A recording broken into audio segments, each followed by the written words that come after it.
Assalamualaikum warahmatullahi wabarakatuh. Halo Sobat Misteri Sunyi Mencekam. Mudah-mudahan kita selalu dalam lindungan Allah Subhanahu wa Ta'ala dan selalu dilimpahkan rezeki yang berkah dan semoga panjang umur. Jumpa kembali bersama kami, channel yang setiap hari selalu menyuguhkan cerita-cerita misteri yang menarik. Dan kesempatan kali ini kami sudah menyiapkan sebuah kisah nyata misteri yang berjudul Sebuah peristiwa kelam kontrakan berdarah. Kali ini dari pengalaman pribadi tahun 2016, sempat mau beli rumah karena harganya yang murah. Rumah kayu di tepian kota Pontianak itu ternyata menyimpan banyak cerita. Jadi saya pertama kali dapat kerja tahun 2015. Biasa, masih muda, langsung ngerasa punya uang dan impiannya langsung tinggi aja. Nabung dikit terus, niat buat beli rumah. Tapi kan harga rumah sekarang kan gila-gila kan ya. Sampai saya dapat info soal rumah itu. Saya tidak akan menyebutkan rumah ini dengan spesifik. Yang jelas lokasinya itu di perbatasan Kuburaya dan Pontianak. Untuk sampai ke rumah itu dari jalan raya harus masuk kompleks dan masuk jauh ke dalam.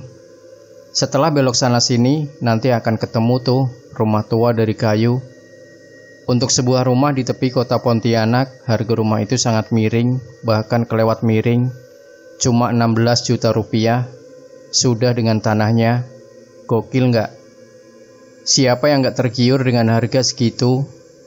Jelas rumah ini ada apa-apanya. Tapi saya tidak peduli, saya temui yang jual rumahnya. Malam itu malam Rabu, saya sendirian menemui Pak Karmin di rumahnya. Beliau tinggal sendirian. Dari Pak Karmin saya tahu kalau rumah pernah ada pembantaian di rumah itu. Abang Pak Karmin beserta seluruh anggota keluarga dibunuh perampok pada awal tahun 1990-an. Peristiwa mengerikan itu kemudian membuat tak ada orang yang mau membeli rumah itu, apalagi membeli. Pak Karmin dengan jujur menceritakan semua hal yang pernah terjadi di rumah itu. Inilah yang akan saya ceritakan. Pak Karmin tak mau menutupi apapun, ia ingin menjual rumah itu dengan jujur. Sampai seorang keluarga jauh Pak Karmin memberanikan diri tinggal di rumah itu. Keluarga itu baru balik di Jawa, usaha mereka di Jawa bangkrut dan terlilit hutang. Jadi kabur ke Pontianak dan harus mencari tempat tinggal. Sebut saja nama keluarga itu adalah Pak Ramlan, Bu Ramlan dan putrinya Sulaimah. Mereka tinggal di sana sekitar tahun 1994. Di Pontianak, Pak Ramlan harus menyusun ulang hidupnya. Ia sehari-hari keliling dengan sepeda berjualan es potong. Maka tiap malam, Pak Ramlan ini harus tidur larut karena menyiapkan jualan untuk besok harinya. Suatu waktu Pak Ramlan sedang terjaga sendirian. Bu Ramlan yang agak kurang enak badan disuruhnya tidur duluan. Saat sedang serius, Pak Ramlan mendengar langkah kaki manusia di atas lantai papan. Lantai berderik. Pak Ramlan curiga, maka mengendap-endaplah Pak Ramlan mengintip keluar. Tapi tak ada siapapun. Hanya angin yang bertiup lewat jendela yang terbuka. Wah, maling, pikir Pak Ramlan. Ia berlari ke arah jendela setelah bayangan hitam melesat di hadapan Pak Ramlan. Ada apa, Pak? Tanya Sulaimah yang terbangun dan ingin buang air kecil. Pak Ramlan kaget. Tidak apa-apa nak, kata Pak Ramlan. Ia tadi sempat melihat sosok itu, wajahnya hitam legam, tercium amis darah. Siangnya Pak Ramlan tak fokus berjualan, pikirannya melayang-layang ke rumah. Ia pulang lebih awal, tapi rumahnya tak ada kejadian apa-apa. Sulaimah walau masih kecil, sibuk membantu ibunya memasak. Bapak kenapa cepat pulang? Tanya Bu Ramlan. Tidak enak badan, Bu. Malam itu ketika Sulaimah tertidur, Pak Ramlan menceritakan apa yang ia alami ke Bu Ramlan. Sudahlah Pak, kalaupun itu makhluk halus ya mereka tidak akan mengganggu. Percayalah bahwa keluarga itu sudah di tempat yang layak, kata Bu Ramlan. Sebelum menempati rumah itu, Pak Ramlan memang pernah mendengar cerita soal suara tangis atau teriakan yang sering didengar dari rumah itu oleh tetangga sekitar. Tapi tak ada pilihan, ia tetap memutuskan tinggal di sana. Dini hari sekitar pukul 3, pintu rumah diketuk orang. Pak Ramlan yang sedang terlelap tidur terbangun. ia membuka pintu ditemani Bu Ramlan. Pak RT berdiri di depan pintu bersama 5 warga. "Ada apa, Pak?" "Kami yang hendak bertanya, apa yang terjadi di rumah ini?" tanya Pak RT. "Maksud Bapak?" Pak Ramlan mengernyitkan dahi. "Pak Agung mendengar suara letusan senjata api dari rumah ini," kata Pak RT. "Tidak ada letusan apapun, Pak. Kami tertidur lelap," kata Pak Ramlan. Sulaimah yang juga terbangun berdiri di tengah ibu dan bapaknya. "Bapak yakin?" tanya Pak RT. "Yakin?" Pak RT dan bapak-bapak lain berpandangan. Mereka mengangguk lalu berpamitan. Kabar suara ledakan itu ternyata cepat beredar di masyarakat. Hingga besok malamnya saat sedang makan, Sulaimah bertanya pada bapaknya, "Pak, apa benar rumah ini ada setannya?" "Kata siapa?" "Kata teman-teman. Katanya tadi malam ada suara setan dari rumah ini." Maka Bu Ramlan dan Pak Ramlan berusaha menenangkan Sulaimah. Sulaimah merasa takut, ia sulit tertidur malam itu. Pukul 12, Sulaimah demam tinggi, nafasnya terengah-engah. Pak Ramlan panik. Dilarikannya Sulaimah ke rumah sakit. Malam terasa panjang. Pak Ramlan dan Bu Ramlan menemani Sulaimah kecil. Keringat sebesar biji jagung mengalir di kening Sulaimah. Sementara Bu Ramlan menjaga Sulaimah. Esok harinya Pak Ramlan harus kembali ke rumah. Saat masuk ke rumah, Pak Ramlan merasa suasana yang berbeda. Entah karena sedang dirundung masalah atau memang ada sesuatu di sana. Pak Ramlan lalu mendengar suara tangis anak kecil dari kamarnya. Bulu kuduk Pak Ramlan merinding, tapi ia memberanikan diri. Kalau memang rumah itu berhantu, ia ingin melihat sendiri. Agar tak sekedar katanya, suara itu semakin keras. Terdengar pula suara pintu lemari diketuk-ketuk dari dalam. Duk duk duk duk duk. "Bapak, Bapak, Bapak," terdengar suara dari dalam. Pak Ramlan kenal sekali dengan suara itu suara Sulaimah. Maka dengan cepat Pak Ramlan membuka pintu lemari.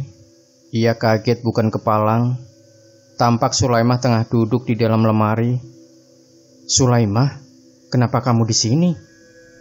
"Main," kata Sulaimah. "Keluar." "Gak mau, Sulaimah senang main di sini," kata Sulaimah. "Selamat tinggal Bapak," katanya lagi. Lalu pintu lemari tertutup. Pak Ramlan panik. Ia berusaha menarik pintu lemari. Tak ada siapapun. Pak Ramlan tak habis pikir. Ia jelas sekali melihat Sulaimah di sana. Maka ia sempat berkeliling rumah, tapi memang tak ada siapa-siapa. Apakah ini sudah membuat pikirannya terganggu? Pak Ramlan mengambil barang-barang yang diperlukan dan kembali ke rumah sakit. Yang ia temui di rumah sakit adalah Bu Ramlan yang berderai air mata, juga jasad Sulaimah yang telah terbujur kaku. Sulaimah telah tiada. Sebuah peristiwa yang memukul jiwa Pak Ramlan.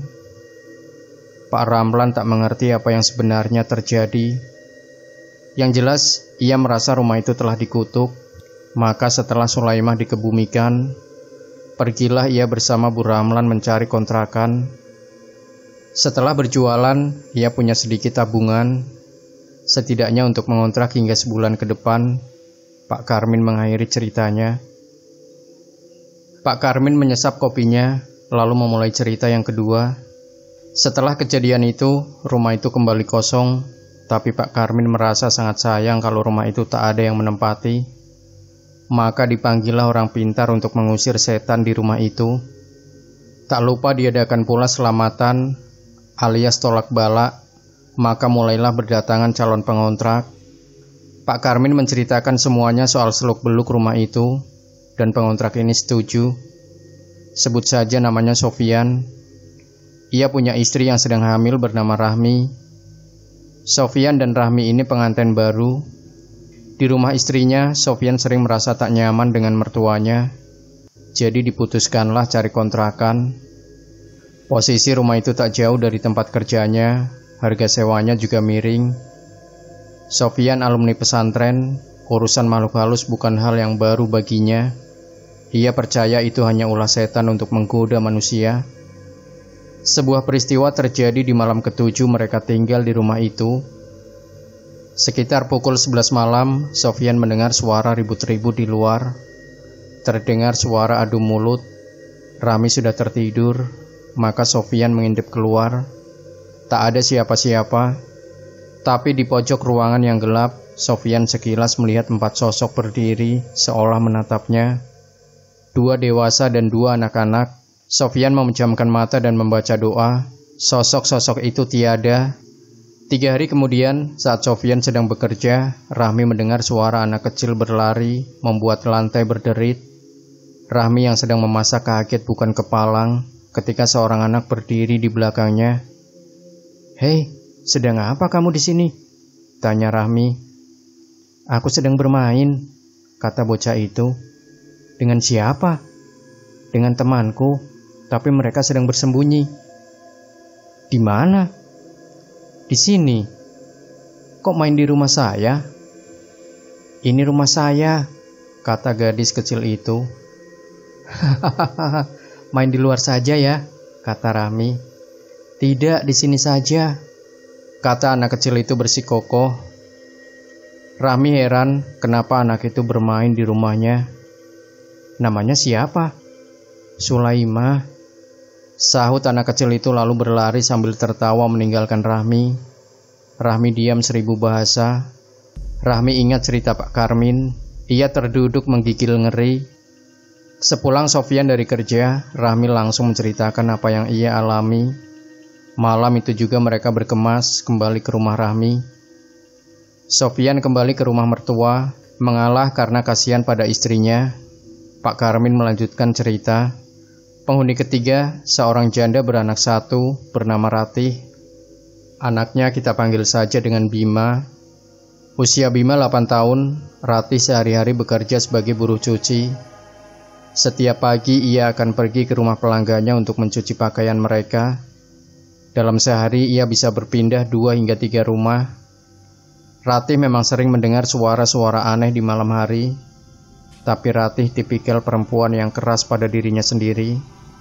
Walau ia takut, tapi buatnya itu tak masalah. Toh ia dan anaknya tidak dalam bahaya. Sampai suatu hari Bima bilang ke ibunya, "Mah, pulang sekolah, Bima langsung pulang aja."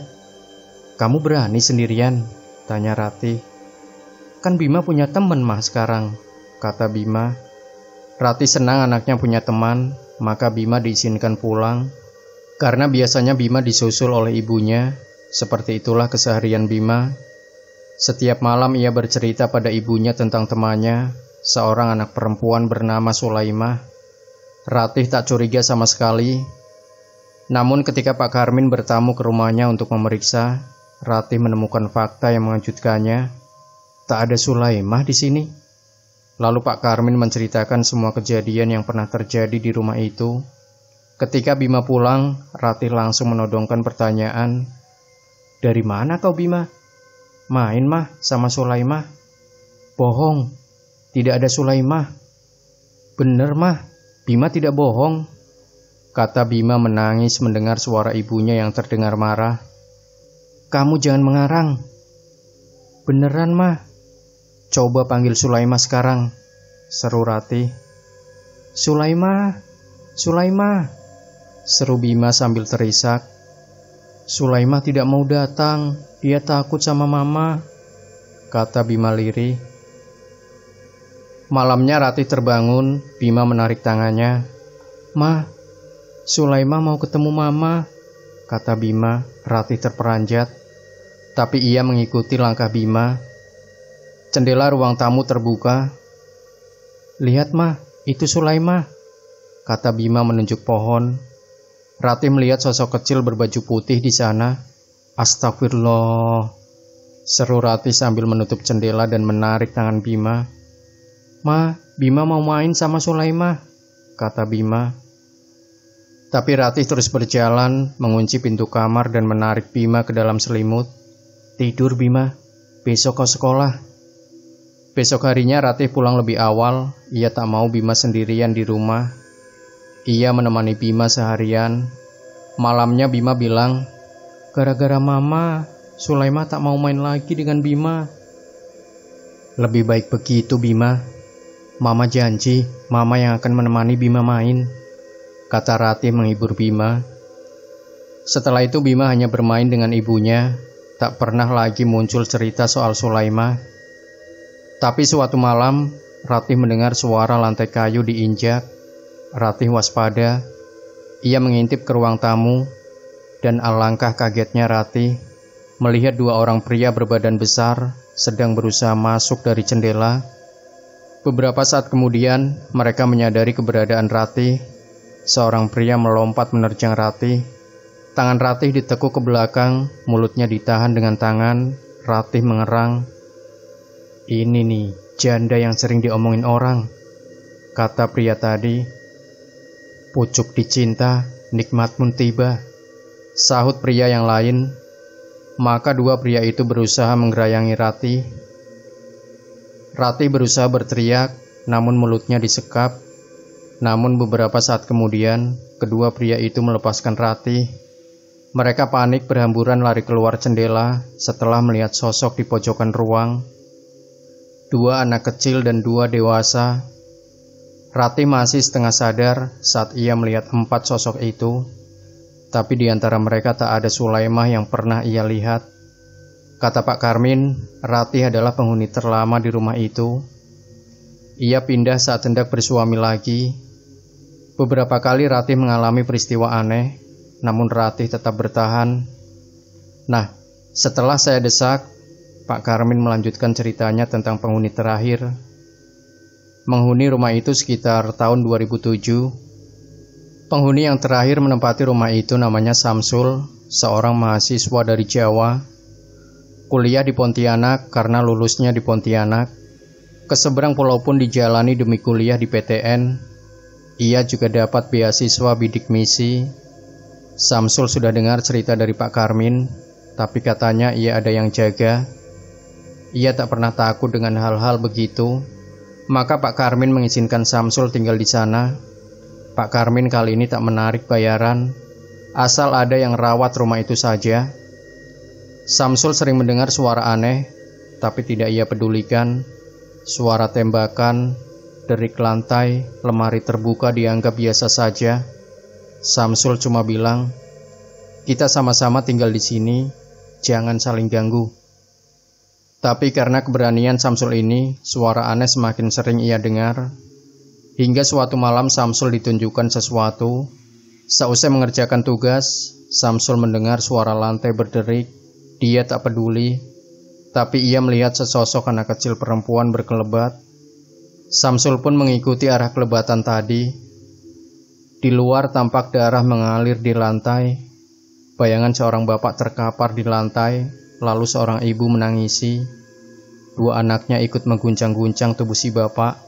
Lalu terdengar letusan kedua, si ibu terkapar. Lalu dua anak tadi kepalanya berdarah dan mengerang kesakitan. Samsul tak melihat pelakunya, tapi adegan itu tak lain dan tak bukan adalah gambaran kejadian puluhan tahun lalu saat keluarga itu dirampok. Bayangan itu hilang, Samsul terengah-engah. Ia memang bisa merasakan hal-hal gaib turunan dari kakeknya, namun baru kali ini ia ditunjukkan penampakan. Samsul tinggal di sana hanya 6 bulan. Ia pindah ke asrama mahasiswa. Sejak itu, rumah tak ada lagi yang mendiami. Pak Karmin berniat menjualnya. Tapi semua orang yang tertarik langsung mundur setelah mendengar cerita Pak Karmin. Pak Karmin tak mau berbohong. Ia tak mau kalau pembelinya kenapa-napa. Ia akan sangat merasa bersalah. Kalau yang beli sudah tahu, lalu tetap ingin membelinya, maka itu bukan lagi salah Pak Karmin. Malam itu saya sampaikan keinginan saya membeli rumah itu pada Pak Karmin. Mungkin saya bisa merobohkan rumahnya dan membangun rumah baru di situ. Bahkan untuk tanahnya saja, harga 16 juta itu sangat-sangat murah. Saya pulang dengan motor dan cerita Pak Karmin masih berputar di kepala saya. Hingga di sebuah pertigaan yang sepi, Saya dikagetkan oleh seorang tua bersepeda ontel. Saya membelokkan sepeda motor dan membuat saya jatuh. Cedera saya cukup parah malam itu. Ketika saya berusaha bangun, saya tak menemukan siapapun. Saya tergeletak hingga ada pengendara lain yang lewat dan menolong. Uang yang hendak saya gunakan untuk membeli rumah itu, lebih dari setengahnya harus saya relakan untuk perawatan. Saya masih heran kemana perginya Pak tua itu. Ketika saya pulih, saya ceritakan kejadian yang saya alami. Saya sampaikan kalau uang saya tidak cukup, saya minta waktu. Tapi ekspresi wajah Pak Karmin berubah. Dia bilang dia tidak jadi menjual rumah itu. Sampai sekarang saya tidak tahu kenapa. Dan terakhir saya lewat rumah itu tahun 2019. Rumah itu sudah semakin lapuk dan tak mungkin ditinggali lagi. Demikian Sobat Misteri Sunyi Mencekam. Jangan lupa berikan komentar Anda, like, share video ini, subscribe channel Sunyi Mencekam, dan nantikan kembali cerita-cerita misteri terbaru dari kami. Wassalamualaikum warahmatullahi wabarakatuh.